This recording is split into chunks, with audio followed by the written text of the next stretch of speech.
mengawali perjuangan kalian ini ketika sudah dinyatakan lulus sebagai kader himpunan mahasiswa Islam, kan?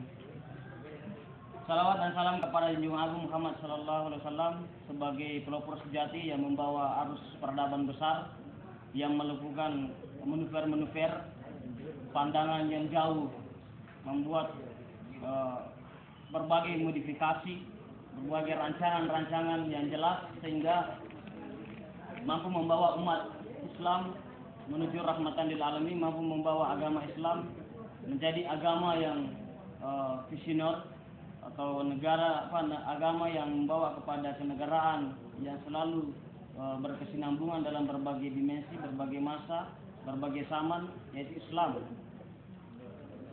Di tangan Muhammad sendiri pula lah sehingga mampu membawa umatnya melompat dari zaman biri-biri menuju zaman BlackBerry. Itu dengan konsep berat istilah deklarasi halal. Bacalah dengan menyebut nama Tuhan yang menciptakan. Berarti konsekuensi logis dalam Islam adalah memperkuat hasanah-hasanah keilmuan, memperkuat cita-cita perjuangan, memperkuat tujuan serta manajemen hingga sampai kepada titik tujuan itu sendiri. Perintah dalam Al-Quran sebagai ayat pertama berarti ketika ingin direnungkan, apalagi saudara-saudari dari Fakultas Usuluddin, ketika saudara merenungi hal-hal seperti itu, bahwa itu merupakan doktrin perjuangan dalam Islam tentang kewajiban untuk menuntut ilmu. Inilah yang direspon himpunan mahasiswa Islam, sehingga doktrin perjuangan himpunan mahasiswa Islam atau di pasal keempat anggaran dasar HMI adalah tujuan. Karena satu lembaga atau satu organisasi tanpa tujuan yang jelas, maka dia akan ambivalen. Dia tidak akan jelas, tidak akan sampai pada perjuangan-perjuangan yang jelas. Makanya dalam doktrin keislaman pun Nabi Muhammad pernah berbisik dalam hadisnya bahwa ajarilah anak-anakmu memanah dan ajarilah anak-anakmu berenang. Nabi Muhammad pernah mengatakan bahwa ajarilah anak-anakmu berenang dan ajarilah anak-anakmu memanah. Ada yang pernah mendengar itu? Ajarilah anak-anakmu memanah dan ajarilah anak-anakmu berenang. Apa kira-kira maksud dari situ? Apa maksud dari ungkapan Nabi, ajarilah anak-anakmu berenang? Bagaimana orang yang belajar berenang? Tentu konsekuensinya sangat bahaya karena berhadapan dengan air. Kalau orang berenang di tanah, ya itu kan biasa-biasa saja dan 90% bisa selamat. Tapi orang yang tidak mahir di air, maka 99% kecelakaan, bahkan kematian. Artinya apa? Nabi Muhammad mengatakan sebagai doktrin perjuangan keislaman, ajarilah umat Islam, ajarilah anak-anakmu, ajarilah generasi-generasimu selalu bersusah payah, selalu berproses seperti orang yang belajar berenang. Makanya satu-satunya organisasi yang digodok secara baik-baik, digembleng secara baik-baik, ditempa secara baik-baik, mulai dari malam sampai pagi, tujuannya belajar, memikirkan kondisi kebangsaan, memikirkan organisasi, memikirkan keislaman. Berarti saudara-saudari betul-betul mau dicetak sebagai mahasiswa-mahasiswa yang unggul, kader-kader yang unggul, pemuda-pemuda yang unggul, yang tentunya harus berbeda dengan orang-orang lain. Oke. Tapi saya ingin bercerita sebelum memulai materi ini. Saya tinggal di Montedori, di sana itu saya akhir-akhir ini kekurangan air. Nah, saya ditelepon, kedua bisa bawa tafsir. Saya katakan kalau di Samata biasa banyak air, makanya saya datang di sini. Itu cerita saya yang pertama, kan? Ya, itu cuma cerita saya. Ya, pernah juga saya masuk di hutan, mau sekali kehausan sudah ada air dan saya mau sekali merokok tapi tidak ada rokok, terpaksa saya datang ke sini karena saya ditelepon katanya di Samata itu banyak rokok. Ini cerita saya yang kedua, kan? Ya itu cuma cerita saya, pengalaman saya sampaikan gitu.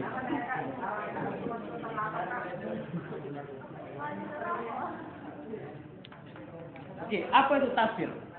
Ada jurusan tafsir? Yang mana? Ada jurusan tafsir?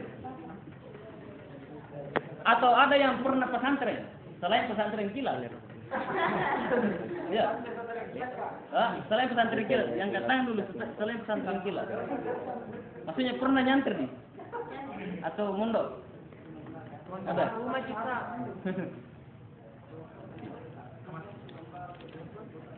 Yang jurusan tafsir, tafsir Al-Quran, tafsir hadis, tafsir independensi HMI ada nggak?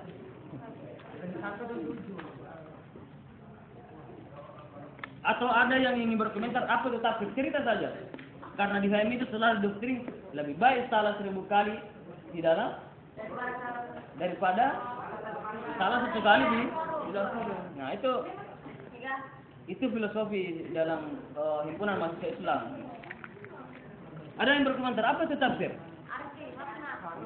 Makna? Arti apa lagi? Penjabaran?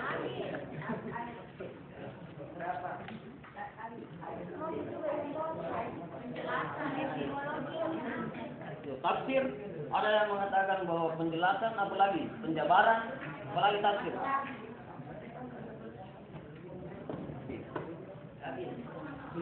Tafsir tujuan HMI. Jadi latar belakang munculnya tafsir tujuan HMI tentunya setiap organisasi harus memiliki landasan perjuangan, harus memiliki landasan kekaderan, landasan perjuangan, cita-cita perjuangan. Makanya ada namanya tujuan. Latar belakang yang lain sehingga ada yang namanya tafsir atau tujuan himpunan mahasiswa Islam berangkat dari kebutuhan negara. Jadi himpunan mahasiswa Islam hadir karena kebutuhan negara, sehingga kebutuhan negara inilah yang dijemput oleh HMI 1947 di Yogyakarta. Ayahanda Prampanya dengan tegas di depan dosennya yang telah mengajar kuliah tafsir yang minta izin untuk memproklamirkan berdirinya himpunan mahasiswa Islam.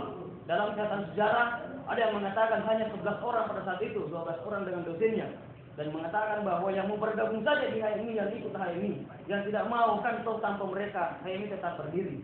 Nah, ketegasan inilah yang diambil oleh Prampani sebagai para pendahulu pertama hingga HMI berdiri sampai hari ini. Pelajaran terpenting terhadap HMI bahwa saudara-saudari yang ingin bergabung di HMI, ingat, ketegasan itu harus ada, komitmen itu harus ada, prinsip itu harus ada. Nah, karena kebutuhan negara yang pertama, di mana pada saat itu Belanda belum mau mengakui Indonesia sebagai negara yang merdeka, negara yang berdaulat sampai 1947. Sehingga dalam catatan sejarah agresi militer Belanda yang kedua, 1947 mencoba mempropaganda PKI dan masuk untuk mengambil alih Pancasila dirubah menjadi negara komunis. Atau Indonesia pada saat itu belum mau diakui oleh Belanda setelah Nagasaki dan Hiroshima telah jatuh. Tetapi bertepuk lututnya Jepang belum memberikan bukti bahwa Indonesia sudah merdeka. Karena kenapa Jepang mengembalikan kekuasaan itu terhadap Belanda sebagai penjajah-penjajah sebelumnya. Makanya agresi militer Belanda diluncurkan pada 1947 sehingga tujuan awal berdirinya HMI untuk apa? Ya, mempertahankan negara atau Indonesia. Itu tujuan awalnya sebagai menjemput momen. Berarti menjemput momen seperti itu. Polpe yang dipakai saudara-saudara Prampani dengan kawan-kawannya pada saat itu, maka dia harus ganti dengan bambu runcing dan senjata untuk ikut berperang pada saat itu. Maka Jenderal Sudirman mengatakan bahwa himpunan mahasiswa Islam HMI bukan hanya himpunan mahasiswa Islam, tetapi harapan masyarakat Indonesia. Jenderal Sudirman adalah panglima besar TNI pada saat itu, mempelopori perjuangan mempertahankan negara Republik Indonesia, dan pejuang-pejuang HMI 1947 meminta izin untuk membantu Indonesia dipertahankan. Makanya doktrin pertama tujuan HMI mempertahankan negara kesatuan Republik Indonesia. Yang kedua, mempertinggi apa? Yang kedua, ya. Berarti dari awal berdirinya HMI ada dikombinasikan, ada dua hal yang dikombinasikan. Yang pertama keislaman, yang kedua kebangsaan. Berarti saudara-saudari yang bergabung di HMI beban Anda setelah ber-HMI, tugas Anda sebagai HMI, bagaimana menjawantahkan Islam dalam dimensi keindonesiaan.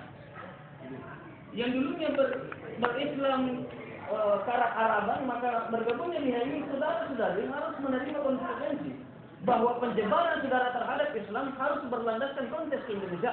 Tidak bisa saudara memaksakan konteks Arab masuk ke Indonesia, tetapi Islam itu harus disesuaikan dengan kondisinya. Itu pelajaran pertama dari Rasulullah HMI. Yang pertama kenegaraan, tujuannya yang kedua keislaman.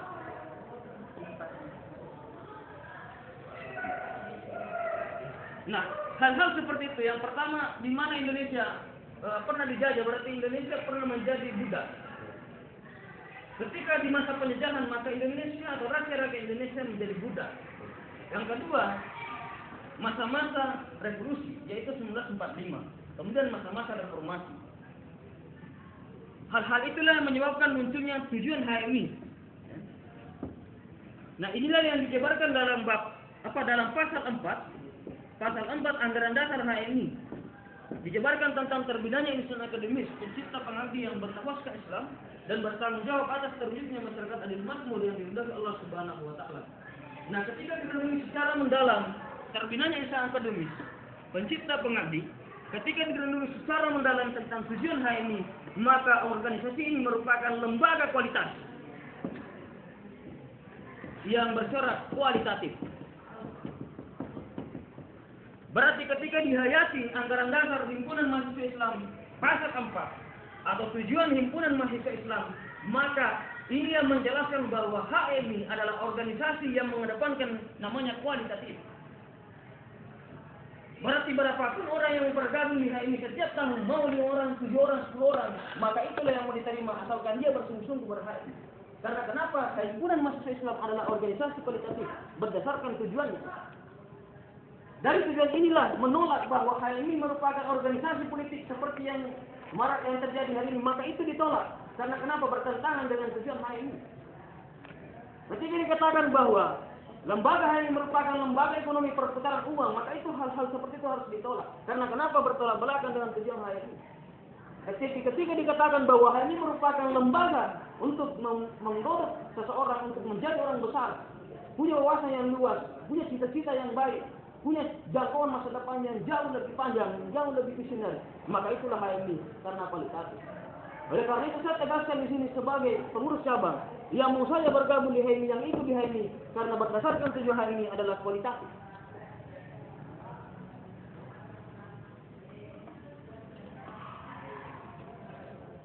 Bertambahnya HMI tidak menjadi persoalan. Berkurangnya masuk HMI tidak ada urusan. Karena kenapa? HMI telah berjaya. HMI sudah pernah mencapai titik kejayaan. Dan HMI selalu mengedepankan titik-titik kualitatif dan kualitas itu. Sehingga yang saja merubah dirinya dari putih abu-abu, yang dulunya cemeng, yang dulunya mental kerupuk, yang dulunya merasa dirinya aktivis. Tapi ketika masuk di HMI, maka ada konsekuensi yang saudara harus terima. Haram hukumnya sakit pada HMI. Saya tekankan itu. Haram hukumnya bermalas-malasan ketika masuk HMI. Haram hukumnya tidak masuk kajian ketika ber-HMI. Karena ketika saudara-saudari mau dicetak sebagai kader umat dan kader bangsa, ya maksud saya haram hukumnya sakit. Bagaimanapun saudara-saudari mengupayakan hal kesehatan itu, meskipun tidur kita hanya 2 jam 3 jam di HMI, itu hal biasa. Tapi rata-rata di himpunan mahasiswa Islam semuanya sehat walafiat. Padahal tidurnya hanya 2 jam sampai 3 jam tiap hari. Kenapa bisa seperti itu? Karena ternyata ada manipulasi kedokteran yang selama ini telah menjebak untuk memberikan kemerosotan berpikir anak Indonesia. Ternyata kualitas tidur tidak diukur dari berapa jam, tapi kualitasnya. HMI itu sering berada, tapi kualitasnya luar biasa. 2 jam tidur tapi seperti 16 jam tidur. Iya, enak sekali tidurnya. Tapi banyak orang yang 8 jam tidur tapi tidak pernah merasakan kenikmatan namanya kualitas. Nah, inilah yang mencoba dirubah. Ternyata ada pembodohan besar.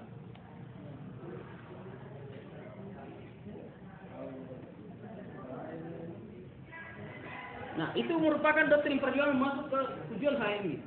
Nah, terbinanya insan akademis. Kenapa menggunakan kata terbina? Nah, itulah yang untuk memberikan kata penyambung dari apa yang saya ungkapkan tadi, di mana saudara-saudari harus kualitatif, harus orang yang berkualitas masuk di HMI. Makanya di sini menggunakan kata terbinanya. Tidak menggunakan kata membina, tidak menggunakan kata dibina. Berarti saudara ketika sudah bergabung di HMI dan menyatakan sebentar lulus di HMI, atau dikukuhkan sebagai anggota HMI, maka Anda harus berdiri secara independen, harus tegas, harus mandiri, berusaha mandiri. Apapun yang dipekerjakan dalam dosen-dosennya, apapun yang dikerjakan tugas-tugas aktivitas organisasi dan aktivitas kampus, maka saudara harus kerjakan sendiri sebagai proses pelatihan mandiri. Ketika Anda menggunakan orang lain dan Anda mengklaim bahwa itu adalah karya Anda, maka itu yang disebut sebagai pelacuran ilmiah.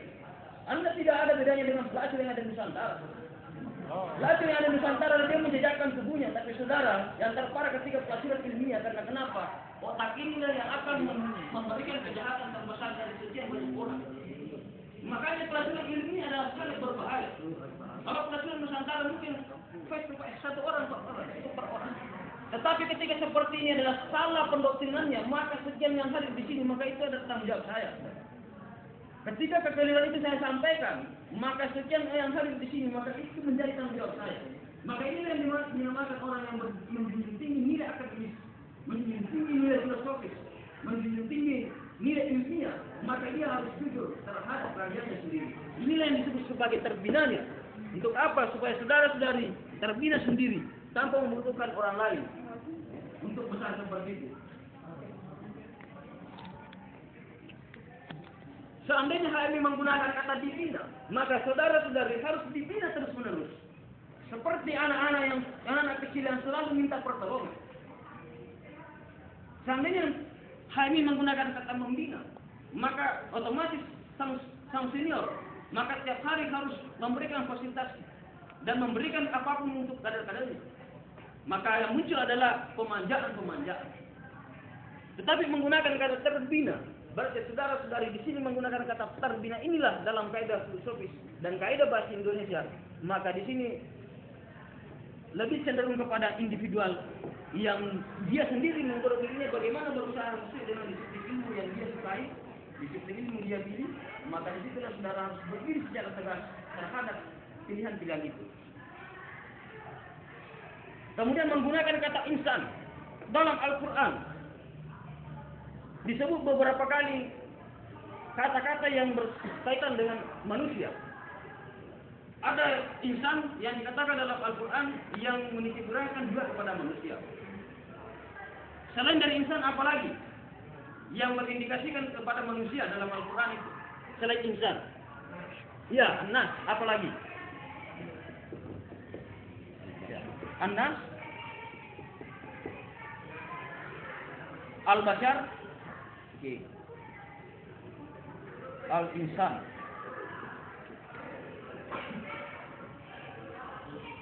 Ketiga landasan pokok inilah yang selalu diceritakan dalam Quran, 30 juz Al-Quran, 30 juz itu kemudian 114 surah, sering diulang-ulang tentang perkataan manusia yang meliputi tiga ini, An-Nas, Al-Bashar, dan Al-Insan. Meskipun banyak beberapa rangkaian kata menurut dalam buku Islam As-Safah ini yang dikarang oleh Ashari Al-Matari, salah satu senior paling berkualitas juga di himpunan manusia Islam, dia katakan bahwa memang dalam kata manusia dalam Al-Quran ada beberapa kali disebut ada Al-Ins, ada Al-Insi dan An-Nas, itu rentetan kata dari Al-Insan. Tetapi ketika secara umum maka hanya 3 kali disebut. An-Nas itu bergunakan juga kata manusia, disebut selama 240 kali. Jadi An-Nas ini disebut 240 kali dalam Al-Quran. Al-Bashar disebut 27 kali dalam Al-Quran.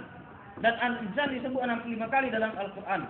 Nah, ketika perjalanan penafsiran dengan pendekatan matematika, maka ketika ditafsirkan manusia An-Nas, maka sosialnya yang terlalu banyak ditekankan oleh Tuhan, yaitu 240 kali.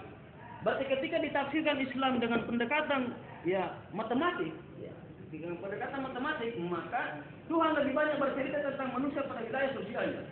Dan sedikit sekali berbicara terhadap Al-Bashar atau makhluk biologisnya itu. Dan Al-Insan inilah disebut oleh Nurholis Majid sebagai insan paripurna atau insan yang sempurna. Paripurna. Ataukah Al-Insan merupakan satu makhluk yang sangat membedakan dengan yang lainnya?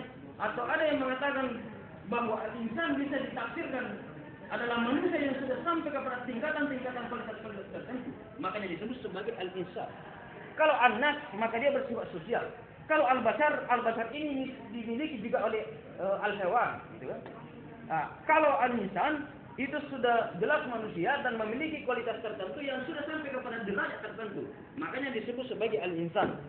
Cak Nur mengatakan, atau Profesor Muhalis Majid Kakandat, himpunan mahasiswa Islam yang dinobatkan sebagai cendekiawan Muslim dan tokoh pembaharu Islam Indonesia yang berusaha mengawinkan keislaman, keindonesiaan dan kemodernan adalah Kakanda Profesor Muhalis Majid.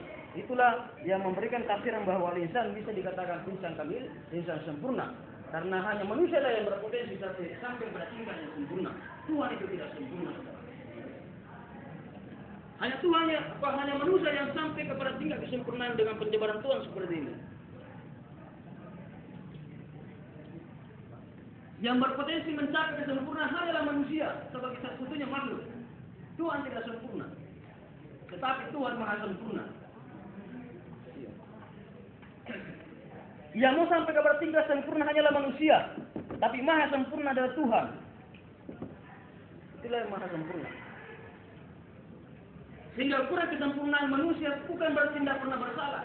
Justru ketika ada manusia tidak pernah bersalah, maka dia tidak dikatakan sempurna. Karena kenapa? Kodrat manusia pernah melakukan kesalahan.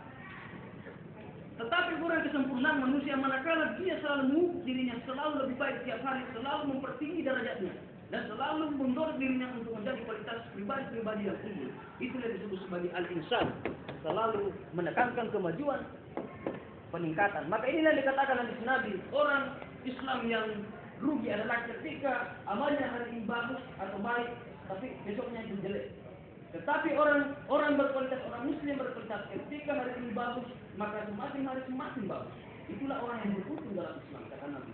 Maka secara filosofis ketika itu ditafsirkan ucapan Nabi dalam hadisnya itu, maka inilah sejalan dengan tujuan himpunan mahasiswa Islam. Berarti insan di sini merupakan kualitas-kualitas kemanusiaan yang sudah sampai kepada tingkatan-tingkatan tertentu dengan terbinanya ini tadi. Ketika sudah terbina dengan berbagai hal yang sudah dilewati, maka dia sudah sampai kepada al-insan.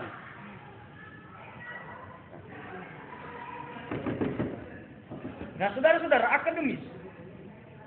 Ketika interpretatif atau ketika interpretasi orang-orang birokrasi di kampus mengatakan bahwa yang dimaksud akademis, pintar dalam akademis adalah angka-angka, maka kita menolak himpunan mahasiswa Islam dengan ukurannya.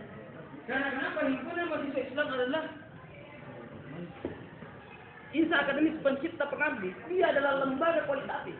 Berarti ketika himpunan mahasiswa Islam terjebak pada angka-angka 3 dan 4, 1, 2, berarti dia telah bertentangan dengan doktrin perjuangan HMI. Berarti ukuran kualitas akademis yang dimiliki HMI bukan ukuran angka-angka, saudara. Karena angka-angka bisa dimanipulasi, angka-angka bisa subjektif. Angka-angka tidak mencerminkan orang kapasitas keilmuannya bagus. Tetapi angka-angka bisa dimunculkan karena pendekatan emosional, karena faktor kekeluargaan, karena faktor hanya kerajinan tanpa bobot-bobotan ilmu. Maka doktrin inilah yang harus ditolak. Tetapi insan akademis, yang dimaksud akademis adalah orang yang siap berdiri dalam disiplin ilmu yang telah dia pilih. Maka itulah disebut sebagai orang akademis. Ciri-ciri orang akademis adalah rakus, rasional, analisis, kritis, universal, dan sistematis. Itulah ciri-ciri yang melekat pada orang-orang akademis. Dia selalu kritis, kritis dari apapun.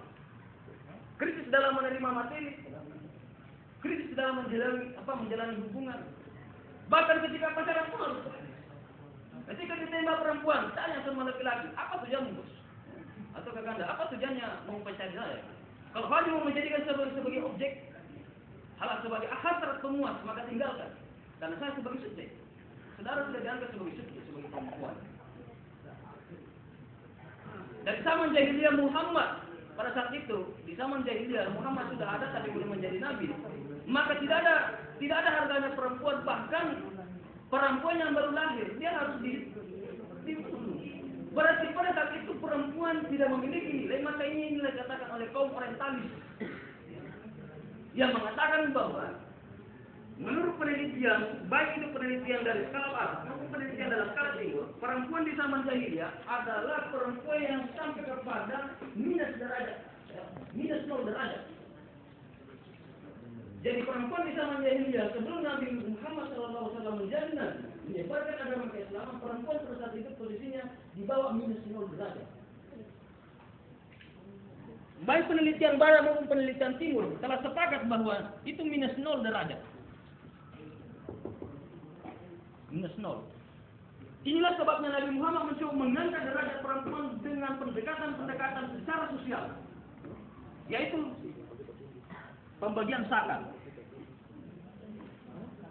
Nabi Muhammad mengatakan bahwa laki-laki mendapat 2, perempuan dapat 1. Tapi bukan penekanannya di situ. Penekanan Nabi Muhammad adalah bagaimana yang perempuan yang dulunya tidak dapat apa-apa menjadi dapat 1. Berarti secara filosofi, secara penafsiran historis tentang ungkapan Nabi ini, perempuan dari minus 0 derajat menuju kepada minus 1, kemudian 1. Berarti perempuan telah diangkat sebagai subjek 2 digit.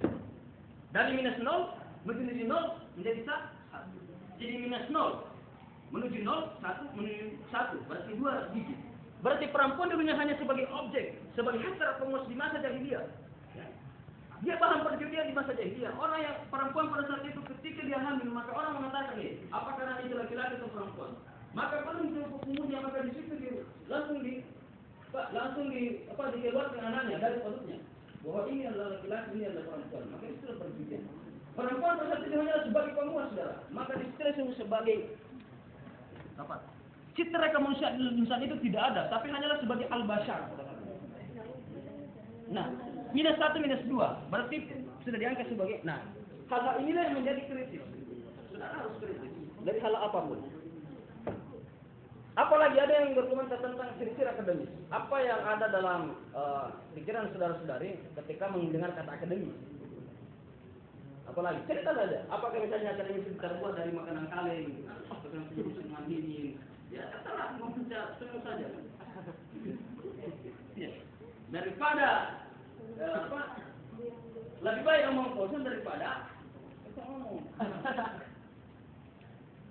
Ya, lebih baik ngomong kosong daripada ngomong. Ada orang yang bersalah, tetapi dia mencoba memulai pekerjaan itu, tapi dia tidak salah. Itu jauh lebih bagus daripada orang yang tidak pernah salah tapi tidak pernah berbuat. Itu saja intinya. Ada orang yang tidak pernah bersalah tapi memang tidak pernah berbuat. Ngapain? Tapi ada orang yang dianggap keliru, tetapi dia berbuat. Maka ini yang dikatakan dalam penjelasan Nabi terhadap ijtihad, bahwa orang yang salah dalam ijtihad maka mendapat pahala 1. Tapi orang yang benar dalam ijtihad mendapat pahala 2. Berarti kata Nabi, jangan Nabi melihat secara tekstual dari hadis itu atau ajaran-ajaran Islam. Bahwa Nabi menekankan berusaha, apapun usahamu maka itu akan dihargai. Dengan landasan ijtihad, cara berpikirnya mengelisah umat, maka ketika Anda berijtihad, kalimu Anda berijtihad, maka Nabi mengatakan pahala 1. Ketika benar pahala 2. Jelas sekali pendekatan-pendekatan yang dipakai Nabi dalam membina umatnya menuju pada cita-cita perjuangan Islam. Begitupun hal ini. Jadi akademis yang lain yang disebut akademis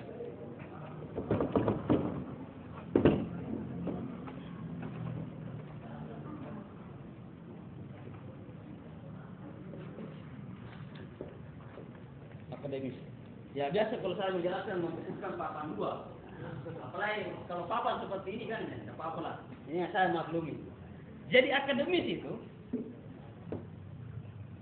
itu memiliki wawasan yang luas. Inilah yang disebut sebagai akademis, wawasan luas.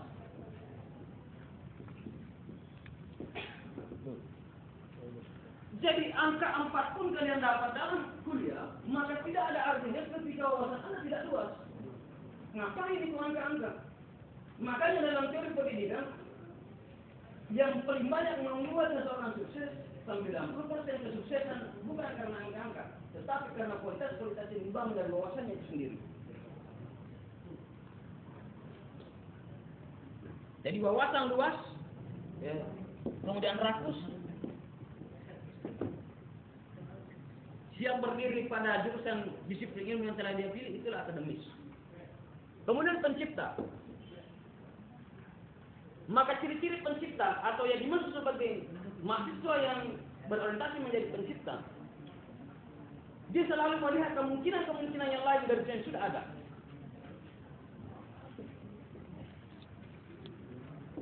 Dia selalu melihat kemungkinan-kemungkinan lain. Ketika orang mengatakan, wah ini tidak bisa lagi, maka hari ini mengatakan semuanya bisa.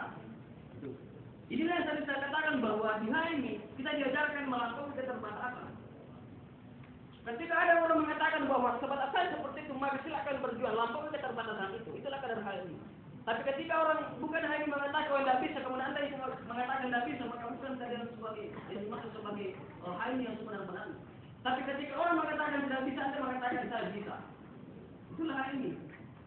Inilah yang menjadikan HMI citranya dari masa ke masa selalu disegani, mulai dari pihak kampus sampai ke negarawan.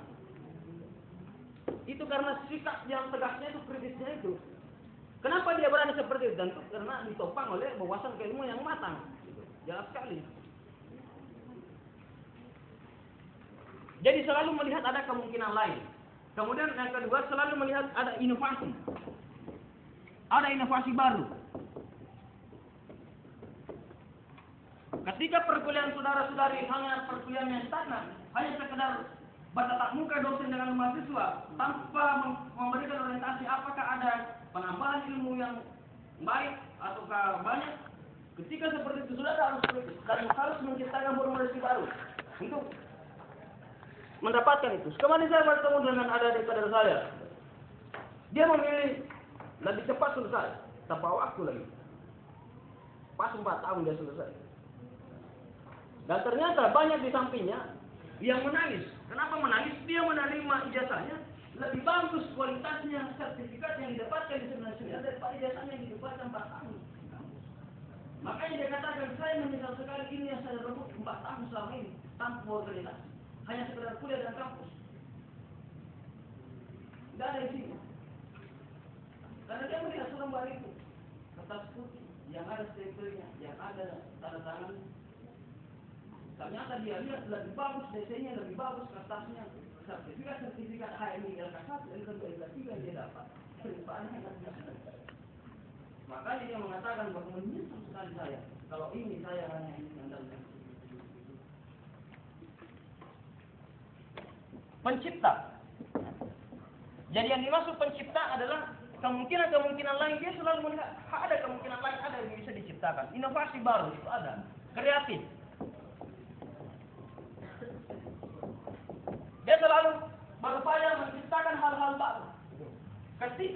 Ketika penafsir dalam Islam itu, ketika ada orang tafsir di sini, ketika ada orang yang akidah filsafat, pemikiran dan sebagainya. Apapun pendapat-pendapat ulama-ulama terdahulu, apapun pendapat-pendapat tokoh-tokoh terhebat yang dimaksud orang-orang terdahulu merasa hebat, maka itu hebat di masanya. Belum tentu hebat pada saat ini. Nah inilah yang harus direspon sebagai kader ini bahwa pendapat-pendapat keislaman seperti itu atau tafsir-tafsir seperti itu tidak menutup kemungkinan bisa relevan hari ini. Maka dibutuhkan kader-kader baru, pemikiran-pemikiran segar sebagai anak-anak muda yang selalu memprioritaskan keilmuan. Maka saudara-saudari harus ditampil ke depan untuk itu. Menjelaskan bahwa harus ada perubahan-perubahan, harus ada perombakan-perombakan. Perombakan-perombakan ini yang saya ciptakan, ya. Baik dari segi apapun, dari segi perkuliahan sampai kepada skripsi pun, sampai hari ini belum selesai.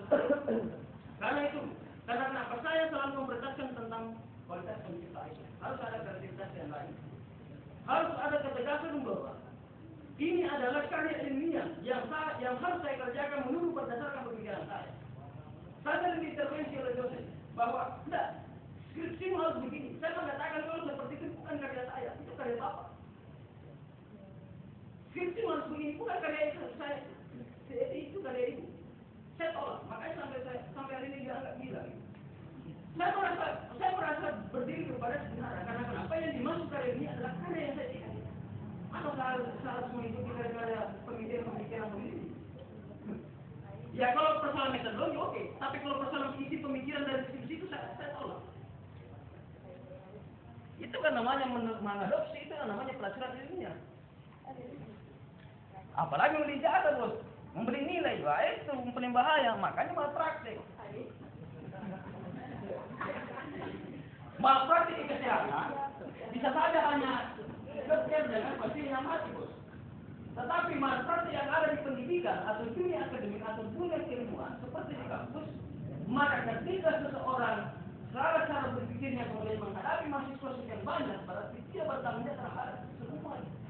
Ketika di sini ada 50 orang, maka 50 orang itu menjadi bahaya ketika kekeliruan yang kita sampaikan. Makanya kesalahan dalam dunia akademik makin sangat berbahaya. Maka doktrin himpunan mahasiswa Islam harus dia berkualitas akademis, yaitu wawasannya luas, kemudian pencipta. Pencipta itu kan, ya pokoknya bagaimana saudara-saudari, ketika sudah berhaji, Anda harus menciptakan hal-hal apapun itu sesuatu yang baru. Makanya di sini menggunakan kata pencipta. Padahal pencipta itu hanyalah Tuhan yang berhak menggunakan kata pencipta. Apa bahasa Arabnya pencipta? Atau bahasa Qurannya? Ya? Apa? Ya, salah. Kalau menjadikan? Ya, kalau menjadikan? Bagaimana surah kedua 31? Apa surah kedua 30? Waskala buka di malaikat ini sudah khalifah. Berarti di situ Tuhan menggunakan. Ini adalah ketika saya hendak menjadikan Adam sebagai khalifah. Berarti Tuhan menggunakan kata ja'ala gitu. Berarti Tuhan menggunakan kata ja'ala sebagai penafsiran bahwa Nabi Adam sudah ada. Nabi Adam dulu sudah ada. Kemudian karena kualitas yang dimiliki Nabi Adam, maka dia diturunkan wahyu, maka dikatakan sebagai wa iskala rasul lil malaikati inni ja'il, sesungguhnya saya ingin menciptakan khalifah. Allah menjadikan khalifah, berarti Nabi Adam meskipun sudah jadi khalifah, Adam sudah ada. Sama dengan SBY hari ini, yang jadi presiden, yang masih presiden kan. Meskipun SBY tidak dijadikan dilantik sebagai presiden, SBY tetap ada. Ada pun tidak begitu, Adam sudah ada, kemudian kualitas yang dimiliki, maka diturunkan wahyu, maka Tuhan menggunakan kata ja'ala. Maka kelirulah satu pemahaman agama, penafsiran kitab suci ketika menggunakan kata menciptakan Adam sebagai itu tidak seperti menjadikan, karena menggunakan kata ja'ala. Kecuali Tuhan menggunakan kata khalaqa, di mana Tuhan mengatakan laqad khalaqnal insana fi ahsani taqwim, ya. Maka Tuhan menggunakan kata khalaqa, berarti dia yang berhak menciptakan. Maka Tuhan mengatakan khalaqa. Karena kenapa? Menciptakan. Nah, lantas kenapa himpunan mahasiswa Islam menggunakan kata pencipta? Padahal ini adalah hak prerogatif Tuhan. Berarti Sayyidina HMI yang benar-benar telah menggagas tujuan HMI, bagaimana orang bergabung di HMI selalu mengupayakan hal-hal yang terbaru. Apa bedanya menjadikan dengan menciptakan? Kata ja'ala, sesuatu yang sudah ada direnovasi menjadi tetap ada, tapi bedanya dipercantik. Misalnya ini dulu. Ya renovasi, ini dulu ada T, kemudian ada kotak-kotak, orang menggabungkan T kotak, gitu kan? Karena ini satu yang disebut sebagai ini yang disebut sebagai ja'ala, menjadikan, gitu. Jadi menjadikan T kotak yang dijadikan dari T dicampur kotak itu. Nah, bagaimana dengan khalaqa? Kata khalaqa dari sesuatu tidak ada menjadi ada. Itu. Misalnya, membuat pesawat terbang terbuat dari sapi misalnya. Nah, itu kan tidak ada sebelumnya. Membuat meja terbuat dari tepung. Ya. Kenapa? Itu hal-hal ini saja bukan ini itu segala sesuatu kita. Tidak ada yang tidak bisa. Tidak ada yang bisa, semuanya bisa. Artinya apa, ini hanyalah gambaran kepada saya bahwa ketika orang mengatakan tidak bisa, harus mengatakan bisa. Dia eksperimen dulu, Anda tidak perlu pernah membuat kapal terbang dari Tesari, bos. Kelebihan Anda, sekalinya setuju. Anda dihati dari pikiran-pikiran itu, tidak perlu mencoba. Membuat motor dari mentega.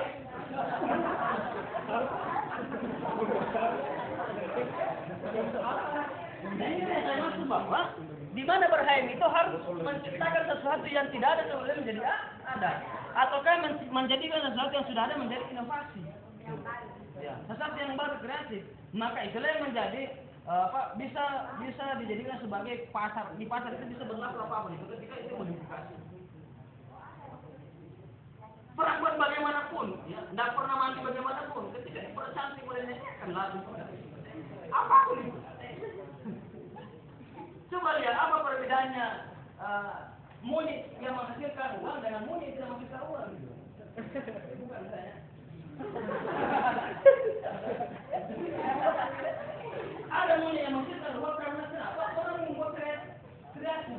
dia dikasih kacamata, terus dikasih bunga, dikasih baju. Ya gratis, ada semuanya tidak menghadirkan. Ya saja. Kenapa itu harus kreativitas manusia? Yang bisa apa saja bisa menciptakan itu. Jadi ketika wawasan luas sudah ada maka menjadi orang pencipta. Nah hasil ciptaan-ciptaan inilah maka ketiga adalah pengabdi. Ini disebut sebagai insan yang ketiga. Ya. Jadi tujuan HMI biasa juga disebut sebagai 5 kualitas insan cipta. 5 kualitas insan cipta. Oke. Maaf ya tulisan saya tulisan dokter. Jadi 5 kualitas insan cipta. Jadi yang pertama kualitas insan cipta itu tadi akademis, kemudian yang kedua pencipta, kemudian yang ketiga pengabdi itu. Berarti kita sudah sampai kepada insan cipta yang ketiga yaitu pengabdi. Nah, apa yang dimaksud pengabdi? Apakah pengabdi hanya sekedar seperti dosen atau seperti itu? Tetapi semua hal-hal yang bisa kita ciptakan dari kualitas yang kedua itu kemudian itu kita abdikan, kita publikasikan bahwa inilah hasil kreasi saya. Maka itulah salah satu pengabdian. Saudara-saudara di hadis sering mengatakan bahwa yang dimaksud juga pengabdian ketika hasil dari penelitian itu maka itulah hasilnya disampaikan kepada orang, maka itu juga salah satu pengabdian. Nah, pengabdian apapun di HMI, makanya sering dikatakan orang yang sudah sampai kepada level tingkat 2 HMI atau sekolah yang keduanya HMI disebut sebagai level 2, maka konsekuensi ketika selesai level 2 dia harus sampai level 2 ketika 40 buku sudah dikuasai. Itu persyaratan pertama. Dan kalau orang yang kedua, ketika sudah yang kedua, maka apapun kondisinya pada saat itu, ketika panggilan umat, maka dia harus hadir. Misalnya seperti ini. Tadi saya transaksi itu seharusnya saya mendapatkan itu 16 juta. Tetapi saya gagal mendapatkan itu karena saya tunda itu transaksi. Karena saya ditelepon untuk hadir ke sini. Karena kenapa tanggung jawab terhadap HMI atau kadang-kadang yang sudah sampai ke tingkatan seperti itu sebagai jiwa pengabdi, maka dia tidak lagi memperhitungkan uang, tidak lagi memperhitungkan apa-apa, maka dia diperhitungkan adalah bagaimana dia mengisi kebutuhan kader. Karena kenapa? Tanggung jawab kalian adalah dipersiapkan sebagai kader-kader pemimpin umat dan kader-kader pemimpin bangsa.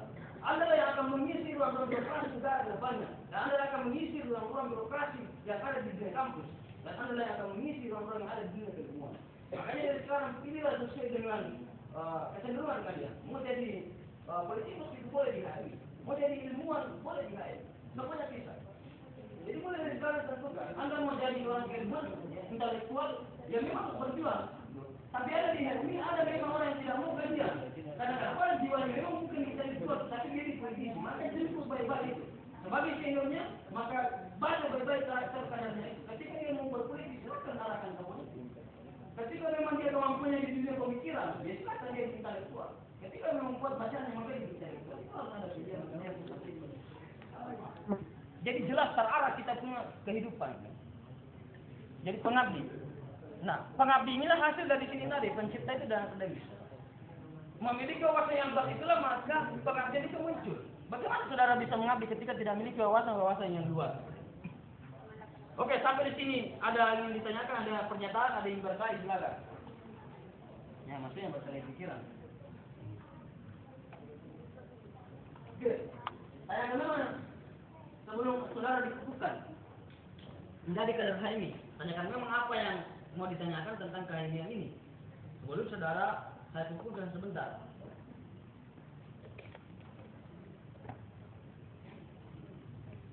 Ya, silakan ketika saudara-saudari ingin menanggapi ada pernyataan, ada pertanyaan mengenai hak kehimpunan mahasiswa Islam, mengenai ke depannya atau gimana pun, itu harus saudara-saudari. Tapi saya pikir bahwa hal itu sudah pasti telah diputuskan oleh Master dan Faiz. Itu karena memang tugas beliau untuk mengelola bagaimanapun, karena orientasi dari LK1 seperti ada di sekalian itu bagaimanapun prosesnya, bagaimanapun formulasinya dari Master dan Faiz atau masyarakat dan pengurus-pengurusnya serta penelitiannya, orientasinya adalah setelah selesai Anda di sini harus setara ilmunya dengan S1. Konsekuensi logis itu yang harus saudara terima bahwa keilmuan Anda harus setara dengan S1 yang ditempuh bertahun-tahun itu. Dan Anda hanya menempuh berapa waktu saja, tapi Anda harus sampai ke situ. Makanya harus dipaksa berpikir. Dalam keadaan ngantuk pun dipaksa berpikir, dalam keadaan ngantuk pun dipaksa belajar. Itu apa? Bahwa ternyata saudara-saudara kalian ingin sekali melihat saudara-saudara lebih baik ke depannya. Tapi yang saya lihat bahwa kondisi pada hari ini, kondisi berorganisasi hari ini terlalu manja. Pesertanya tiap hari dia datang itu karena dijemput. Itu kan manja sekali, bos. Pesertanya mau datang ya ketika dia di SMS. Pesertanya yang kemudian baru datang ketika dia ditelepon. Pesertanya baru datang ketika dia digombal. Itu terlalu lambat sekali untuk menjadi orang besar.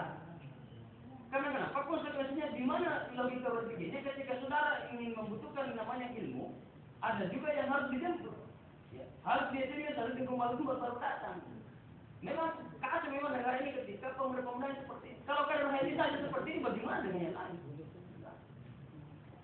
Dia yang kalian yang mau menerima ilmu, kalian yang bermanja-manja, itu kan namanya Anda tidak mau besar menjadi pemuda-pemuda yang tangguh ke depannya. Orang mau belajar datang sendiri, bahkan dia menerima seniornya, saya mau belajar senior. Ya itulah Islam pengabdi. Jadi pengabdi itu mengabdi secara jelas, ya. Mengabdi secara sabar, karena kita yakin bahwa janji-janji dalam agama dan janji Tuhan, ketika saudara-saudara berbuat baik, maka Tuhan akan membalas kebaikan itu. Nah prinsip inilah yang kita pegang di hari ini. Makanya hitungan-hitungan berapa bunga saya tinggalkan gara-gara kalian sudah saya datang ke sini. Ingat, 50 rupiah per sini saya ada gaji. Di hari itu dilarang. Haram punya ada gaji seperti ini. Ya ke-1, ke-1, yang kedua, ke-3. Karena kenapa kita persoal kekayaan emosional? Makanya menggunakan kata kanda dan linda. Kenapa menggunakan kata kanda dan linda? Karena antara kakak dengan adik itu sesuatu hal yang sangat erat. Hubungan emosional yang sangat mendalam. Makanya kita tidak menggunakan kata saudara-saudara kalau dalam pada tim ini, tapi selalu kanda dan linda. Jadi ketika dipanggil dalam setelah ini sudah dinyatakan dia ini panggil linda, itu dia bahwa ini. Itulah yang membedakan saudara dengan saya. Membedakan saudara-saudara kader ini dan bukan kader ini. Jadi pernah itu di Medan. Jadi pernah di Medan itu data yang suka di Medan. Kemudian masih jauh di sana ini sekali berselama dengan Yusukala, tapi terhalangi oleh masa-masa mahasiswa pada saat itu. Tetapi ada yang berteriak kanda gitu. Jadi langsung dia sampai Yusukala sendiri yang datang menyapa. Karena kenapa? Mungkin itulah yang kemudian dilakukan karena kata kanda dan juga itu. Dia sangat kenal sekali wahai ini adik saya. Makanya buku-buku inilah di mana saudara-saudara berada ketika Anda berada ini. Maka seluruh profesi yang ada di Indonesia ini Anda akan laku di mana-mana dan akan hidup di mana-mana. Ketika saudara-saudara betul-betul berada. Karena saudara-saudara ada banyak sekali di sana. Oke, ke pengabdi. Nah, hanya apa? Tiga inilah menjadi kunci pokok dalam bahasa ini adalah akademis pencipta pengabdi. Kemudian menjadi landasan kita adalah yang keempat bernafaskan Islam. Berarti apapun yang saudara-saudara kerjakan ke depannya, apapun itu maka selalu dilandasi dengan filosofi keislaman. Sehingga nampak bahwa Anda adalah kader-kader Haimi. Apa yang dimaksud di situ? Maka dalam bukunya Haimi Chandra di Muka yang dikarang oleh Kanda Solihin, salah satu mantan sekjen di Haimi, dia katakan dalam bukunya Haimi Chandra di Muka bahwa yang dimaksud di situ kader-kader Haimi selalu mempertaskan namanya moralitas. Yang kedua, selalu mengedepankan yang namanya spiritual. Inilah yang terpenting bagi kader-kader Haimi. Karena kenapa inilah menjadi pembeda saudara-saudari, menjadi orang yang berhari ini adalah di mana kualitas orang ini juga mantap, gagasan keilmuan mantap, gagasan kenegaraan bagus, gagasan organisasi yang hebat, mampu menjemput mampu menjemput isu-isu, mampu menjawantakan isu-isu, mampu memanfaatkan apa-apa yang ada di sekelilingnya menjadi lebih baik. Maka itu yang dimaksud sebagai insan-insan bernafaskan Islam. Di mana bernafaskan Islam merupakan karakter fitrah yang telah disampaikan Tuhan dalam teks sucinya yaitu Quran dan al-hadis yang disampaikan Nabi. Maka doktrin keislaman kita adalah doktrin yang fitrah. Fitrah itu yang kesucian dan naluri, kemudian bakat, itulah yang harus saudara pupuk menjadi dikembangkan. Itu bernafaskan Islam. Maka bernafaskan Islam ini pula yang harus menjawantakan saudara dari ucapan, perbuatan dan apapun itu maka harus selaras. Dari bernafaskan Islam inilah maka dibutuhkan satu keseimbangan.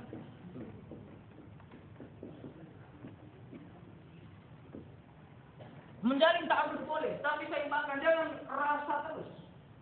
Tapi ingat, seimbangkan dengan rasio. Rasio, pola rasa, pola pikir. Pola rasa, pola pikir, pola sikir itu harus seimbang. Makanya bernamakan Islam ukhrawi, duniawi seimbang. Jangan terlalu ukhrawi, jangan terlalu duniawi. Kamu bernamakan Islam. Iman, ilmu, amal. Itu harus saya tanya itu. Iman, ilmu, amal. Harus beriman, kemudian berilmu sebanyak-banyaknya, kemudian amalkan ilmu itu. Itulah disebut iman, ilmu, amal. Amal inilah disebut sebagai amal soleh. Amal soleh inilah penjawantahan dari keimanan dan keilmuan disebut amal soleh. Di mana amal atau pekerjaan yang dilakukan di luar daripada diri kita, itulah yang menjadikan orang syaratnya masuk dalam surganya Tuhan adalah orang yang ditimbang amal solehnya. Amal soleh bukan ibadah primordial pada Tuhan, tapi ibadah primordial kepada Tuhan, face-to-face dengan Tuhan dalam ibadah yang dimakan sehari, dijawantakan dalam kehidupan sosial, membantu saudara, mengembangkan orang lain, memperbaiki kualitas hidup dengan konsekuensi kita sebagai khalifah fil ardh, wakil-wakil Tuhan di permukaan bumi menciptakan kedamaian, keselamatan, kebaikan, keselarasan, maka itu disebut sebagai amal saleh. Jadi iman, ilmu, amal. Ketika ini hanyalah iman, ilmu, maka di sini berorientasi iman, ilmu, tetapi di sinilah amal dari wujud pengabdian ini, maka disitulah berlandaskan dengan nilai-nilai keislaman. Nilai-nilai keislaman inilah yang harus Anda harapkan dari kualitas-kualitas keilmuan. Ketika kualitas keilmuan hari ini bergeser dari maknanya, maka harus Anda kembalikan kepada makna yang semula, yaitu mengembangkan potensi-potensi kebaikan manusia. Manakala teknologi hari ini merusak, maka Anda harus menghindari kerusakan-kerusakan itu dengan menggunakan teknologi yang berbasis kepada kebaikan-kebaikan. Maka itu disebut sebagai penafaskan Islam. Kemudian, ketika keempat ini, maka otomatis yang kelima pasti akan terwujud, ya, yaitu bertanggung jawab terwujudnya masyarakat adil makmur yang digerak oleh Tuhan.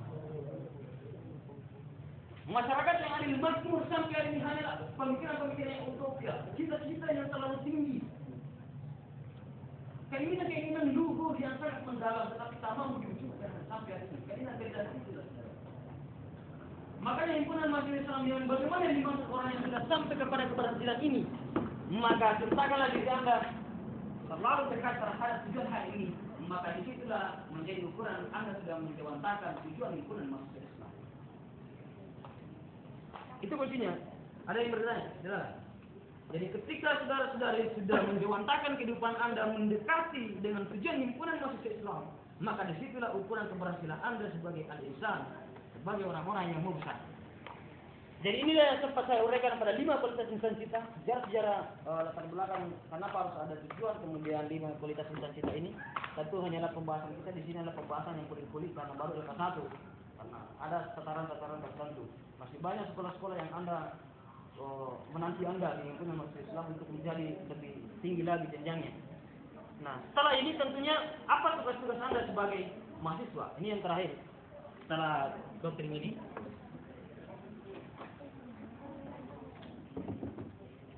jadi tugas Anda sebagai HMI, kader HMI.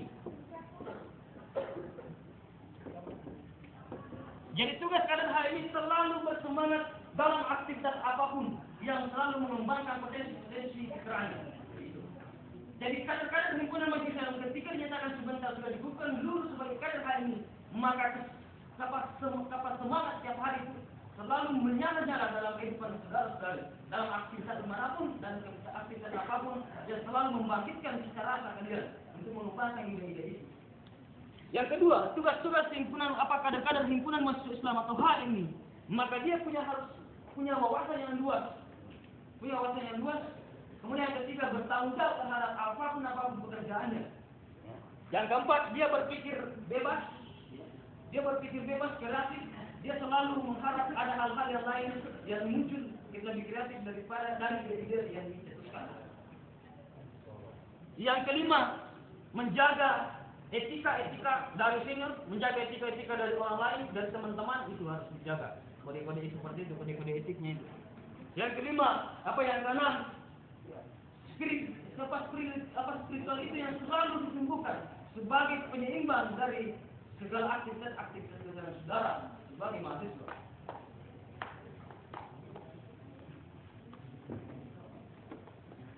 Yang ketujuh, independensi saudara-saudari harus bersifat independen. Yang ke-8 terbuka, saudara harus terbuka. Yang ke-9 objektif, objektif yang rasional, rela menerima pendapat orang lain dengan cara Anda harus merasionalkan segala hal. Makanya munculnya pendakwah-pendakwah ilahi disebut sebagai cara-cara dari umat. Maka cara mendakwahnya adalah dakwah yang rasional, dakwah yang rasional yang mampu menggugah semangat-semangat pembaharuan, semangat-semangat kemajuan. Nah tentunya seperti itu yang sempat saya sampaikan pada sidang hari ini. Oke, saya pada saat ini akan mengukuhkan saudara-saudari menjadi himpunan mahasiswa Islam. Oke, sebelum ke situ silakan ketika ada yang ingin dikomentari, ada yang ingin bertanya sebelum kita selesaikan pada kesempatan ini dalam penutupan.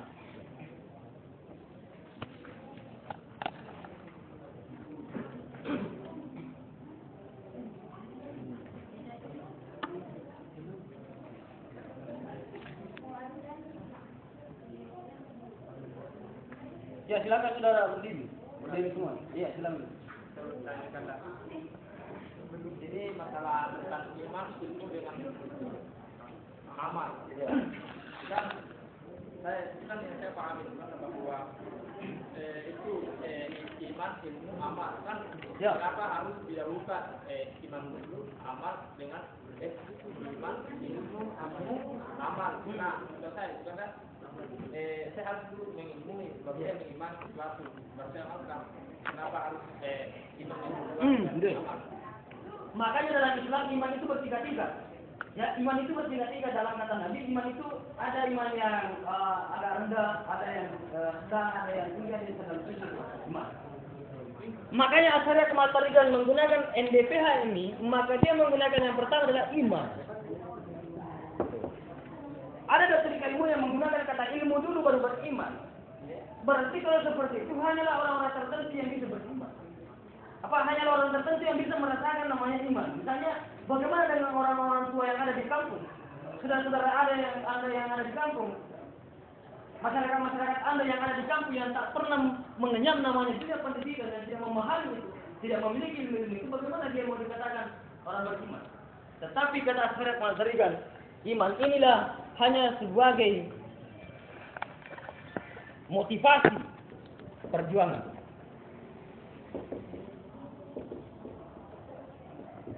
Kenapa iman lebih duluan? Karena itu sebagai motivasi perjuangan.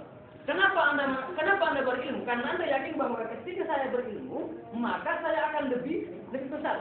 Itulah yang dimaksud. Keyakinan itu yang dimaksud sebagai iman pertama. Tapi itu iman yang masih dangkal dulu. Ya? Nanti keilmuannya tinggi, muncullah keimanan yang lebih mantap. Jadi iman dulu sebagai motivasi awal. Karena kenapa? Anda yakin bahwa ketika saya pergi kuliah dan belajar baik-baik saya akan begini ya. Saya akan jadi ini. Keyakinan dulu muncul. Tapi ketika keyakinan seseorang tidak muncul, maka dia tidak datang. Ngapain saya datang di sana? Ya, karena kenapa keyakinan itu tidak muncul? Nah ini adalah iman dulu, iman, ilmu dan amal. Ya. Nah, dari ilmu-ilmu, amal-amal itulah menambahkan kualitas keimanan saudara. Makanya dalam Islam disebut Nabi bertingkat-tingkat iman bercabang-cabang. Bahkan ada 72 cabang-cabangnya. Gitu. Ya seperti itu. Oke, berdiri. Nah, kita akan coba pengukuhan.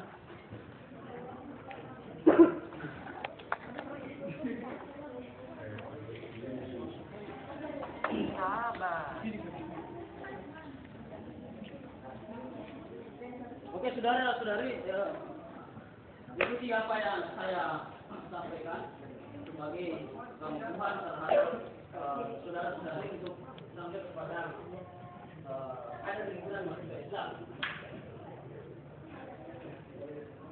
Bismillahirrahmanirrahim. Dengan menyebut nama Allah. Yang Maha Pengasih. Lagi Maha Penyayang. Asyhadu an la ilaha illallah. Aku bersaksi. Bahwa tiada Tuhan. Selain Allah. Wa asyhadu anna Muhammadar Rasulullah. Dan aku bersaksi. Bahwa Muhammad adalah utusan Allah. Raditu billahi rabba.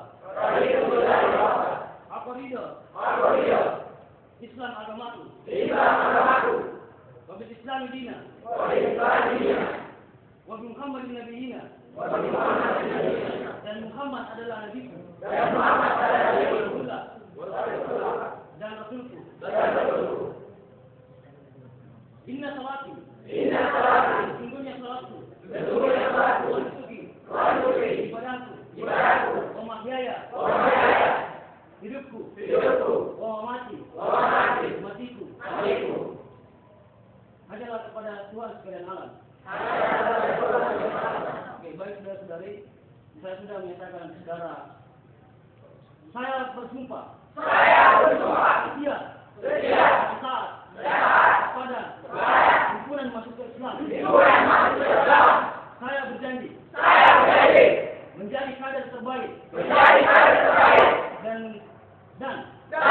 memajukan cita-cita perjuangan himpunan masuk ke Islam. Saya berjanji menjadi kader terbaik dari setiap lini dan selalu semangat dalam aktivitas. Baik saudara, mungkin seperti itulah yang saya sampaikan pada kesempatan ini. Silakan saudara.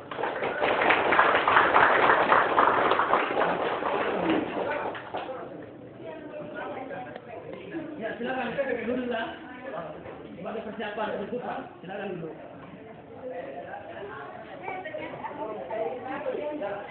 Ya. Nah, dari yang saya Fadilah sebagai orang yang berhak dinyatakan sebagai kader himpunan masuk Islam juga dibukakan. Saya ingin tekankan bahwa saudara-saudari untuk himpunan masuk Islam, saudara harus merubah segala apapun dari sebelum-sebelumnya dan telah dinyatakan oleh saudara seperti dari sudah saya sebutkan, maka saudara-saudari harus berubah dari hal-hal yang dulunya tidak terlalu memberikan potensi kemajuan, maka Anda harus maju.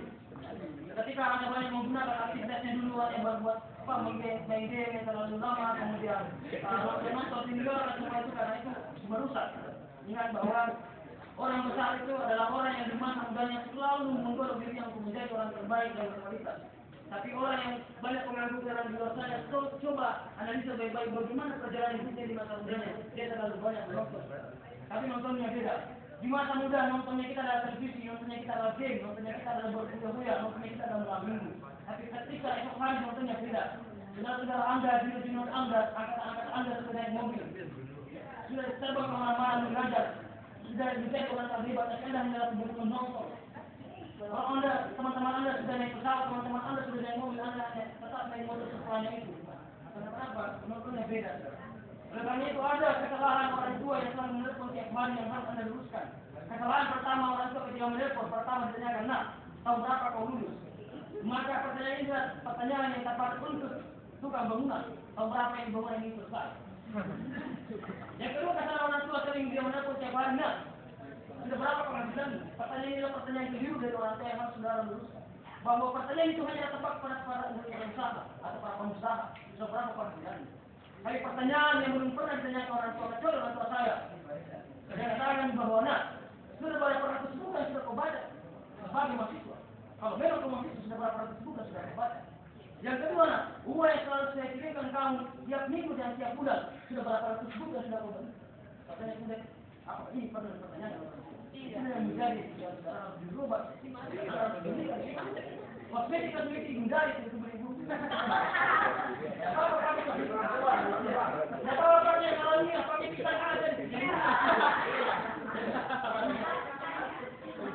dimanfaatkan supaya tidak mungkin itu yang saya sampaikan. Makanya masyarakat mengatakan saudara-saudari di masa mudamu berterus setelah sebanyak-banyaknya dan setinggi-tingginya karena esok hari Anda yang menentukan apakah saudara yang menggoreskan tindak kemasan atau tindak hitam.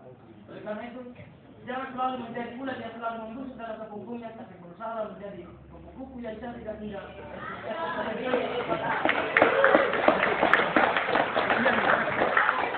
Yang ada orang panik, ketika ini mengatakan saudara-saudara dimanapun berada, kawan-kawan dimanapun berada dan bagaimanapun kondisinya, kalau terpatah dalam terbaik Islam, yakin bisa sampai Assalamualaikum warahmatullahi wabarakatuh.